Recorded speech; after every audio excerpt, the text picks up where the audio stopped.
kita belajar diingatkan kembali akan kebenaran firman Tuhan. Kolose pasal yang kedua, ayat yang ke-6 sampai ayat yang ke-7. Kalau sudah dapat katakan amin. Tanpa mengurangi rasa hormat kemarin, barangkali Bapak Ibu masih ingat kebenaran firman Tuhan yang kita boleh belajar bersama-sama. Di situ kita boleh belajar. Saya beri tema kemarin itu proses adalah sekolah iman kita. Proses kehidupan kita adalah sekolah bagi kita untuk kita boleh belajar bagaimana Tuhan membawa umat Tuhan yang merancang pembebasan bagi bangsa Israel di tanah Mesir, dan Tuhan berencana untuk membawa mereka keluar dari Mesir ke tanah perjanjian. Tetapi firman Tuhan melakukannya dengan caranya sendiri. Firman Tuhan berkata, ada jalan yang dekat, tetapi Tuhan tidak membawa mereka berjalan di jalan yang dekat itu. Tuhan membawa mereka dengan jalan memutar. Artinya Tuhan membawa umat itu lebih lama dalam perjalanan itu. Kenapa? Bertambah teguh dalam iman yang telah diajarkan kepadamu. Firman Tuhan mengajarkan supaya kita dikatakan memiliki keteguhan iman. Keteguhan iman, kekuatan iman. Banyak firman Tuhan yang mencatat Bapak Ibu, mengajarkan kepada umat-umat Tuhan supaya memiliki iman yang kokoh, iman yang teguh. Makanya firman Tuhan ada berkata dalam Korintus, ujilah imanmu, ujilah ketaatanmu, ujilah hidupmu di dalam Tuhan. Kenapa? Tuhan mau kita melihat apakah benar kita itu sudah memiliki keteguhan iman di dalam Tuhan.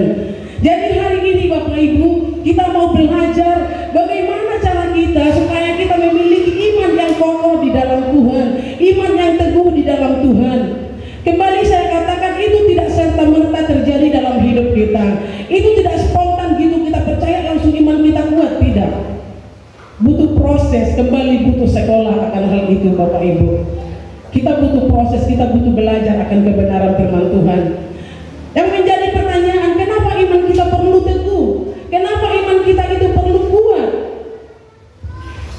Firman Tuhan mencatat Bapak Ibu Saudara yang dikasih, bahwa sesungguhnya kehidupan kita itu tidak berjalan dengan mulus-mulus saja. Kehidupan kita itu tidak seperti kita berjalan di jalan tol yang lurus tanpa ada hambatan, bebas hambatan seperti itu. Banyak tantangan, banyak tekanan, banyak aniaya yang terjadi bagi gereja-gereja Tuhan, yang seringkali hal itu bisa membuat iman daripada umat-umat Tuhan itu turun, tidak berkembang, bahkan stuck dikatakan, tidak ada kemajuan. Bapak Ibu Saudara, kalau kita boleh melihat di hari-hari ini, sebenarnya firman Tuhan ini sangat menggugah hati kita. Kalau kita boleh membaca kebenaran firman Tuhan ini adalah satu ayat yang sebenarnya mendorong kita untuk kita boleh melihat kepada diri kita. Hari-hari terakhir ini ada viral, Bapak Ibu sudah seringkali dikatakan oleh Bapak Gembala, pengajaran-pengajaran di hari-hari ini banyak pengajaran-pengajaran yang sesat, banyak pengajaran-pengajaran yang tidak lagi murni seperti kebenaran firman Tuhan, tidak lagi murni disampaikan kebenaran firman Tuhan. Ada orang berkata bahwa Yesus itu bukanlah Tuhan, bukanlah juru selamat. Dia hanya melaksanakan penyelamatan. Dia tidak setara dengan Allah. Bahkan kelahiran Yesus dikatakan tidak lebih besar, tidak lebih dahsyat daripada kelahiran Adam. Bapak Ibu Saudara yang kekasih, kalau kita tidak memiliki pengetahuan iman, kekuatan iman di dalam hidup kita, pasti kita akan goyah menghadapi itu. Saya ketika dengar video ini, saya lihat sepertinya tidak ada celah untuk kita mencela firman Tuhan ini. Tapi coba Bapak Ibu kalau dengar video ini, perhatikan baik-baik apa yang disampaikan di sana. Sesungguhnya sangat tidak sesuai dengan kebenaran firman Tuhan. Makanya Bapak Ibu, firman Tuhan ini disampaikan. Kalau kita boleh melihat kepada firman Tuhan ini Bapak Ibu, coba dulu diklik ayat yang kelima. Ayat yang kelima dikatakan di situ, sebab meskipun aku sendiri tidak ada di antara kamu, tetapi dalam roh aku bersama-sama dengan kamu, dan aku melihat dengan sukacita tertib hidupmu dan keteguhan imanmu di dalam Kristus. Ayat yang ke-8. Hati-hatilah supaya jangan ada yang menawan kamu dengan filsafat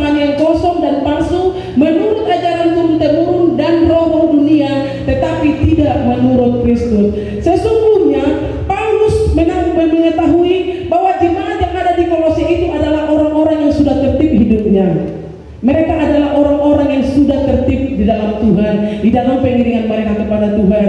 Tetapi Paulus menyampaikan ini, mewanti-wanti jemaat itu, hati-hatilah supaya kamu tidak tergeser, supaya kamu tidak tergoncangkan, supaya kamu tidak dikatakan terpengaruh oleh pengajaran-pengajaran di luar Kristus. Haleluya.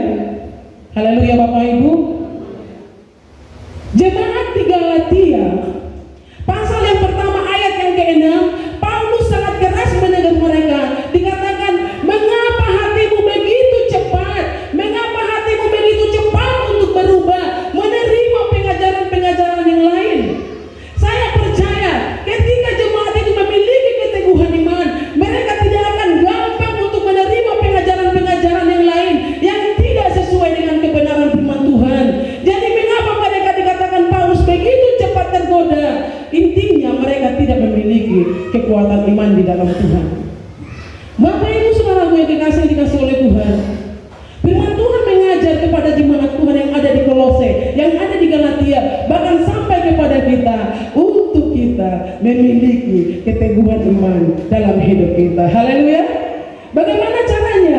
Kita melihat dalam kebenaran firman Tuhan. Kita melihat satu persatu apa yang dikatakan oleh Rasul Paulus, Bapak Ibu. Ayat yang ke-6 dikatakan di situ,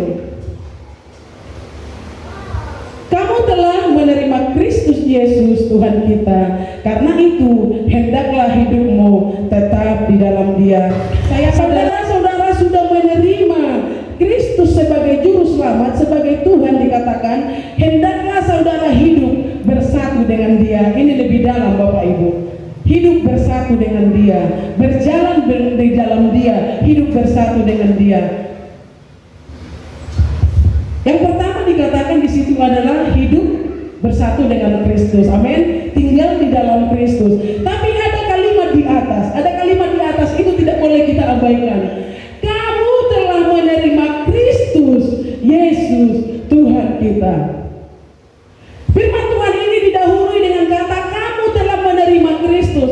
Jadi kalau kita analisa kebenaran firman Tuhan ini, bagaimana supaya artinya orang-orang hidup kuat di dalam imannya di dalam Tuhan, dikatakan dia, firman ini berlaku hanya bagi orang yang sudah menerima Yesus sebagai Tuhan di dalam hidupnya.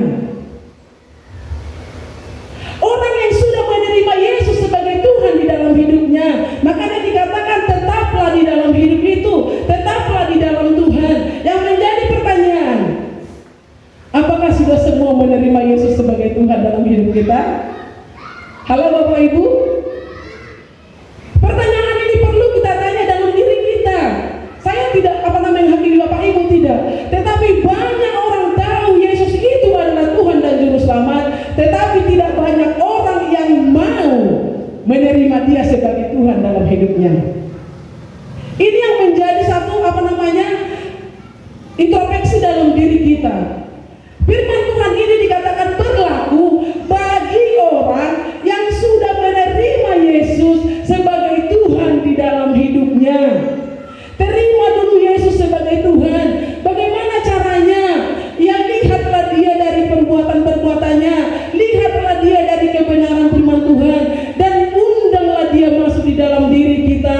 Berdoalah, mintalah Dia menjadi Tuhan dalam hidup kita. Artinya kita diingatkan oleh firman Tuhan, orang yang menerima Yesus dikatakan menjadikan Yesus itu adalah bagian yang tidak terpisahkan dari kehidupannya. Tinggal bersama dengan Tuhan. Bahkan tadi firman Tuhan yang disederhanakan berkata bersatu bersama dengan Dia, menerima Dia, bersatu dengan Dia.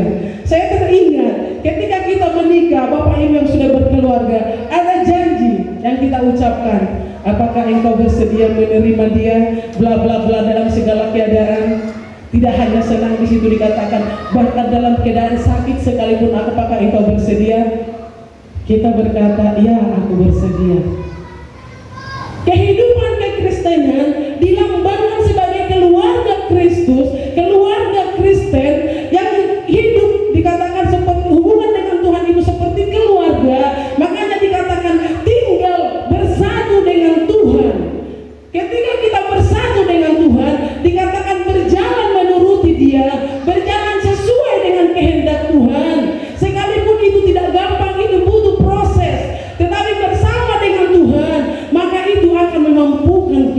Ibu Saudara yang dikasih. Coba lihat di dalam pernikahan kita, orang-orang yang sudah berkeluarga, apakah perjalanan kita mulus-mulus saja? Apakah satu hari itu kita tidak ada suara keras? Apakah satu hari itu kita tidak ada selisih pendapat? Itu adalah contoh bahwa pengiringan kita kepada Tuhan tidaklah sebenarnya mulus-mulus seperti yang katakan.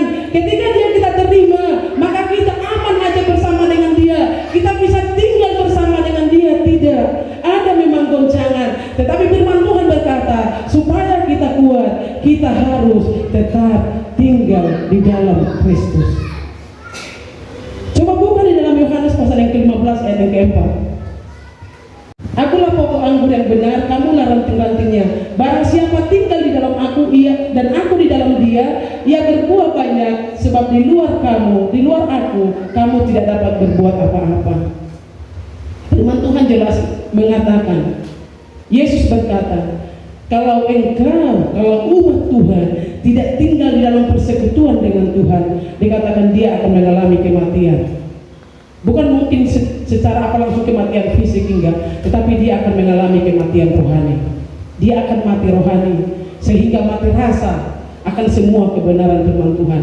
Apapun yang disampaikan, dia anggap itu semuanya ya seperti itu aja, berlalu begitu saja.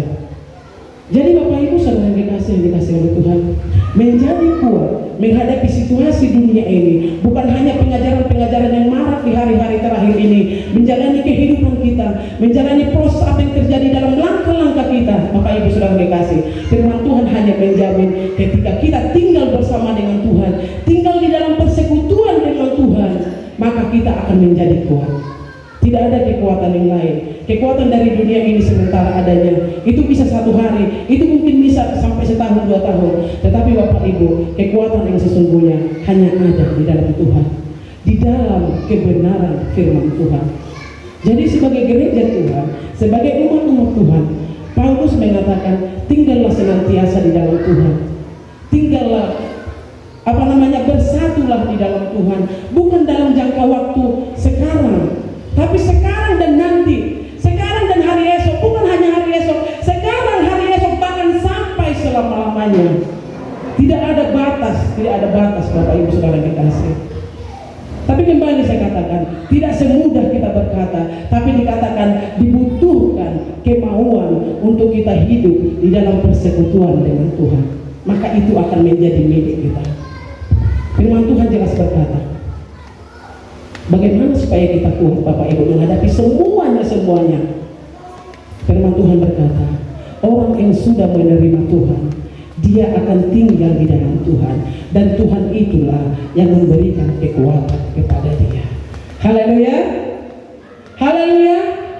Pastikan hidup kita menerima Dia sebagai Tuhan dalam kehidupan kita Bapak Ibu, sehingga firman ini benar-benar menjadi milik bagian kita, sehingga setiap kebenaran yang kita dengar yang menguatkan kita, itu benar-benar menjadi milik kita yang tertanam di hati kita, dan itulah yang akan terlalu terngiang-ngiang di hati kita untuk kita boleh berjalan menghadapi sesukar apapun perjalanan dalam kehidupan ini. Yang kedua, kita mau lihat kembali kepada kebenaran firman Tuhan. Itu karena kekuatan akarnya Bapak Ibu, bukan kekuatan pohonnya.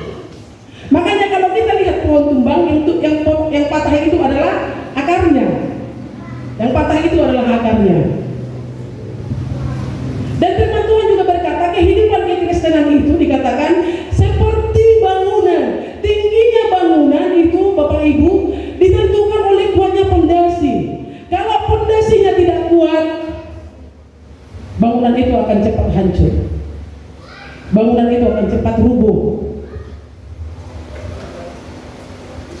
Firman Tuhan berkata, bagaimana supaya kita memiliki iman yang teguh di dalam Tuhan? Dikatakan berakarlah, berpondasilah, artinya berdasarkan kebenaran firman Tuhan, hidup berdasar kepada firman Tuhan, hidup berlandaskan kepada firman Tuhan, hidup berpondasi kepada firman Tuhan, kepada Kristus yang adalah sumber daripada makanan-makanan bagi kita, bagi pohon itu, bagi kita. Firman Tuhan katakan tadi sebagai ranting-ranting daripada pokok anggur itu.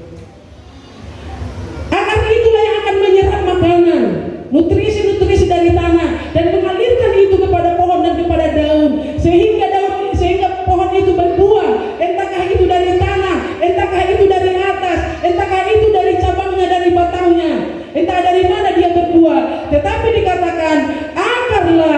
yang yang mengalirkan nutrisi bagi pohon itu. Betulnya itu Roma? Nanti kalau saya bahas segitu salah ya. karena saya ya bukan jurusan ya. Tapi setidaknya secara alami seperti itu Bapak Ibu. Makanya kekristenan digambarkan oleh Paulus, dikatakan berakarlah di dalam Kristus. Yohanes tadi jelas berkata bahwa dia adalah pokok anggur yang mensuplai makanan kepada ranting itu. Ketika ranting itu terlepas daripada pokok itu, ranting itu jangankan berbuah, bahkan dia dikatakan langsung mati. Jangankan berbuah, boro-boro berbuat melakukan, saudara. Firman Tuhan berkata dia langsung mati, rohaninya langsung mati. Sangat mengerikan. Sebagai gereja Tuhan, sebagai umat Tuhan, Bapak Ibu, apa yang menjadi dasar dalam kekristenan kita? Dasar kekristenan kita itu adalah Kristus. Amin. Dia adalah batu penjuru, bahkan dia adalah batu karang yang teguh bagi kita sebagai pondasi iman kita. Coba dulu kita bandingkan di dalam Matius pasal yang ke-7, satu kebenaran firman Tuhan yang mungkin sudah sering kita dengar, tapi itu menjadi satu contoh bagi kita, menjadi satu contoh bagi iman kekristenan. Matius pasal yang ke-7 ayat yang ke-24 sampai ayat yang ke-27. Setiap orang yang mendengar perkataanku ini dan melakukannya, ia sama dengan orang yang bijaksana yang mendirikan rumahnya di atas batu. Kemudian turunlah hujan dan datanglah banjir, lalu angin melanda rumah itu, tetapi rumah itu tidak rubuh sebab didirikan di atas batu. Tetapi setiap orang mendengar perkataanku ini dan tidak melakukannya, ia sama dengan orang yang bodoh yang mendirikan rumahnya di atas pasir. Tetapi kemudian turunlah hujan dan datanglah banjir, lalu angin melanda rumah itu sehingga rubuhlah rumah itu dan hebatlah kerusakannya. Yang hanya mendengar lalu mengabaikan firman Tuhan, dikatakan dia seperti bangunan. Memang ada bangunan itu, tetapi dikatakan datanglah angin, datanglah hujan, rubuhlah bangunan itu, bahkan hilang tak berbekas. Haleluya. Jadi sangat jelas Bapak Ibu, sangat jelas firman Tuhan menjelaskan kepada kita di hari-hari ini, pengajaran-pengajaran yang terjadi bisa aja melemahkan iman kita, bisa aja membuat kita bimbang dengan kebenaran yang kita dengarkan kalau kita benar-benar tidak berakar di dalam dia. Jadi akar atau fondasi adalah salah satu proses pertumbuhan daripada iman Tuhan. Jadi ketika akar kita kuat, ketika keyakinan kita kuat, ketika kita benar-benar hidup menandaskan iman kita kepada Kristus, maka itulah yang akan menguatkan kita sehingga kita boleh tumbuh dan tumbuh di dalam Kristus. Kita boleh bertumbuh di dalam Kristus Bapak Ibu. Bahkan dikatakan bisa berbuah di dalam Kristus. Makanya bisa melakukan firman Tuhan. Kita bisa melakukan firman Tuhan karena kita sudah tertanam di dalam firman Tuhan. Kita percayai firman Tuhan. Bukan hanya sekedar percaya, tapi benar-benar firman itu tertanam di hati kita. Dan firman itu yang senantiasa mengkomandoi kehidupan kita, mengomandoi kehidupan kita di dalam perjalanan kita Bapak Ibu Saudara yang kekasih. Tanpa firman Tuhan, manusia hidup dengan keinginannya sendiri. Manusia akan hidup dengan keinginan-keinginan sesuka hatinya. Karena apa? Tidak ada perintah, tidak ada firman yang memerintah hidupnya. Yang memerintah dia adalah keinginan-keinginannya.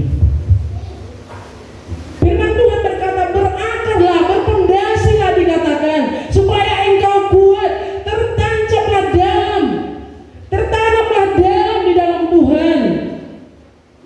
Lebih dalam ku menyembah, lebih dalam di dalam mengasihi Tuhan, lebih dalam di dalam percaya kepada firman Tuhan, lebih dalam di dalam tunduk kepada Tuhan, lebih dalam, lebih lagi di dalam Tuhan.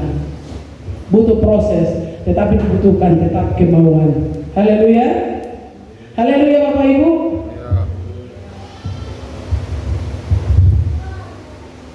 Ketika kita memiliki akar yang kuat, ketika kita memiliki fondasi iman yang benar dalam Tuhan, maka itulah akan membantu kita untuk kita boleh bertumbuh Bapak Ibu. Makanan jasmani membuat tubuh kita bertumbuh, membuat kita gemuk, tambun. Makanan rohani membuat iman kita tumbuh, membuat iman kita sehat. Orang yang bertumbuh di dalam Tuhan, dia akan memiliki kerohanian yang sehat. Rohaninya sehat Bapak Ibu. Jadi apapun yang dia lihat, apapun yang dia alami, dia tetap memiliki pandangan yang sehat. Sehat, hatinya sehat. Bagaimana sehat itu kita bisa melihat kepada diri kita. Ada sukacita Bapak Ibu, ada sukacita di dalam menghadapi semuanya. Sekalipun sekali lagi saya katakan, tidak semudah kita berkata-kata. Tetapi Bapak Ibu, ketika kita mau belajar dari kebenaran firman Tuhan, Rasul Paulus dengan tegas berkata, berakhirlah, artinya berserahlah kepada Tuhan, seraplah, berpasrahlah kepada Tuhan, bergantunglah dari makanan-makanan yang daripada Tuhan, bergantunglah kepada firman Tuhan yang mensuplai kita, yang memberikan kita nutrisi yang menguatkan iman kerohanian kita. Berpengharapanlah kepada Tuhan, bukan berpengharapan kepada dunia ini. Bapak Ibu saudara yang kekasih, inilah yang Rasul Paulus mau sampaikan kepada kita, supaya kita memiliki iman yang tinggi. Dikatakan, jadikanlah Tuhan, jadikanlah Yesus sebagai dasar, sebagai pondasi dalam hidup kita, dalam pengiriman kita kepada Dia. Haleluya, haleluya. Satu lagi Bapak Ibu saudara yang kekasih, bagaimana supaya kita tetap kuat di dalam Tuhan? Ayat di bagian yang terakhir itu dikatakan, milikilah hati yang penuh dengan ucapan syukur kepada Tuhan. Milikilah hati yang penuh dengan ucapan syukur kepada Tuhan. Di sini dikatakan,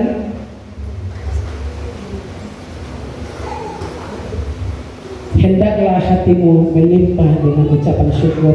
Ternyata ucapan syukur itu sangat besar kuasanya. Amin, amin.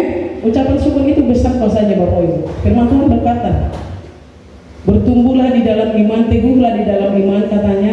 Bagaimana? Milikilah ucapan syukur di hadapan Tuhan. Saya boleh berkata, orang yang bisa senantiasa mengucap syukur itu, saya katakan itu adalah sudah orang-orang yang memiliki level tinggi, ya, level tinggi dalam imannya kepada Tuhan. Kenapa Bapak Ibu? Menghadapi situasi ini tidak gampang untuk selalu bersyukur kepada Tuhan. Tadi pagi mati lampu pada saat memasak. Apakah Bapak Ibu ibu-ibu ya, apakah tidak bersungut-sungut melihat lampu mati? Saya mendengar tetangga saya bersorak. Mungkin lagi kerja kan? Saya lagi belajar tadi pagi mati lampu. Saya berpikir, aduh Bapak Gembala tidak ada, bagaimana menghidupkan genset? Bagaimana nanti kalau ibadah? Ada rasa kekhawatiran kalau ibadah. Ya udahlah, nanti cepat-cepat saya panggil nanti Bapak siapa ini, Bapak si harapan untuk menghidupkan lampu seperti itu.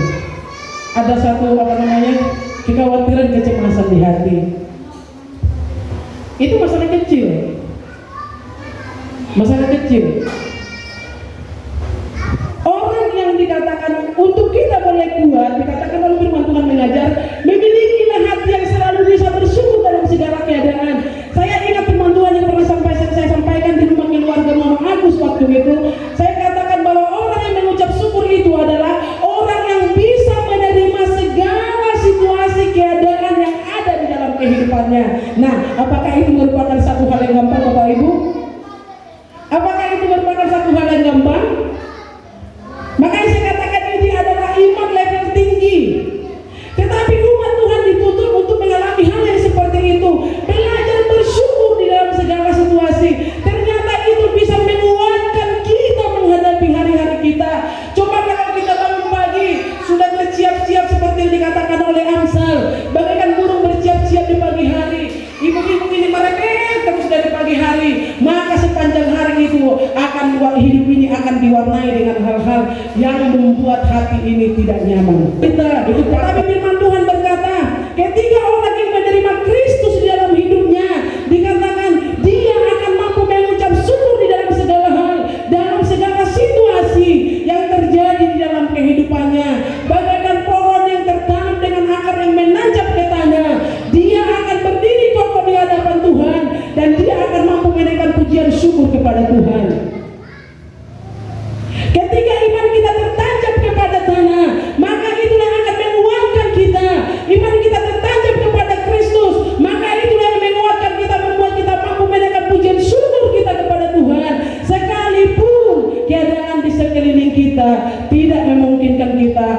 engkau bisa mengatakan syukur kepada Tuhan. Ucapan syukur di kala susah itu adalah ucapan yang sangat manis di hadapan Tuhan. Kalau engkau bersyukur dalam keadaanmu, engkau bisa makan. Itu bagi Tuhan hal yang biasa. Tuhan berkata, oh lo inang, mau lihat Tuhan, oh lo boru, gitu. Tapi kalau kita mungkin bersyukur dalam situasi tangisan kita, pasti Tuhan kita yang berkata, payah lagi, iyalah aman. Ada rasa bangga, ada rasa senang di hati Tuhan, karena jelas-jelas firman Tuhan berkata, mengucap syukurlah itu dikehendaki Tuhan bagi dia. Akan meluap dari hidup orang-orang yang percaya kepada Tuhan, karena dia percaya kepada janji Tuhan, karena dia percaya kepada firman Tuhan, karena dia tertanam di dalam firman Tuhan. Firman Tuhan jelas berkata, Paulus jelas berkata, dikatakan tinggal di dalam Tuhan, dikatakan tinggal di dalam Tuhan, berakarlah di dalam Tuhan, artinya bertumbuhlah di dalam Tuhan dan berbuahlah di dalam Tuhan. Inilah yang Tuhan mau katakan, buah dari hidup kita adalah ucapan syukur kita kepada Tuhan. Buah dari hidup kita bisa kita membawa jiwa-jiwa menyaksikan kebesaran Tuhan kepada orang datang kepada Kristus. Tapi buah yang lebih penting dari kehidupan kita juga adalah kita boleh bersyukur, kita boleh kuat, kita boleh mampu, kita boleh berterima kasih dalam segala situasi apa yang terjadi dalam kehidupan kita. Tapi badai-badai hidup kita. Haleluya. Haleluya Bapak Ibu. Kebenaran firman Tuhan mengajar kita hari ini. Untuk kita boleh belajar Bapak Ibu, untuk kita boleh belajar teguh di dalam iman kita. Kita membutuhkan keteguhan iman di hari-hari ini Bapak Ibu. Tidak hanya menghadapi kehidupan kita, tidak hanya menghadapi pergumulan tentang anak-anak kita, tidak hanya menghadapi ekonomi kita, tidak hanya menghadapi orang-orang yang mungkin menjengkelkan kita, tetapi yang lebih penting daripada itu, kita menghadapi goncangan-goncangan yang membuat iman daripada umat-umat Tuhan itu bisa lemah. Pengajaran-pengajaran yang sangat banyak muncul di hari-hari terakhir ini. Firman Tuhan berkata, pengajar-pengajar sesat itu sudah ada dari dulu, tetapi dia akan bangkit kembali. Dia akan semakin banyak di hari-hari terakhir ini. Tujuannya bukan untuk memberikan ketenangan-kemenangan, tujuannya adalah untuk membinasakan iman orang-orang percaya. Jadi Bapak Ibu Saudara yang kekasih, mari kita lihat kepada diri kita. Saya tidak berkata bahwa Bapak Ibu tidak kuat, tidak. Saya juga tidak berkata bahwa saya sudah kuat, tidak. Tetapi mari kita belajar akan kebenaran firman Tuhan bersama-sama. Hanya orang yang ada di dalam Kristus lah, yang hidup bersama dengan Kristus lah, yang tertanam kuat di dalam Kristus lah, yang akan mampu menjadi pemenang di dalam kehidupannya. Lihat dunia ini, lihat sekeliling kita Bapak Ibu. Tanda-tanda daripada semua itu sudah semakin nyata. Bagaimana kita menghadapinya? Tentunya satu hal yang pasti, kita membutuhkan iman yang kokoh dalam hati kita lewat pengajaran-pengajaran kebenaran firman Tuhan. Jadi buka hati kita menerima kebenaran firman Tuhan. Baca firman Tuhan Bapak Ibu, renungkan firman Tuhan, bandingkanlah apa kata firman Tuhan dengan apa yang terjadi pada saat-saat ini. Maka itu akan menggugah hati kita, itu akan menguatkan kita, itu akan menegur, bahkan mengajar kita untuk kita lebih lagi percaya dan berserah penuh kepada Dia. Puji Tuhan, puji Tuhan. Tuhan Yesus memberkati firman-Nya.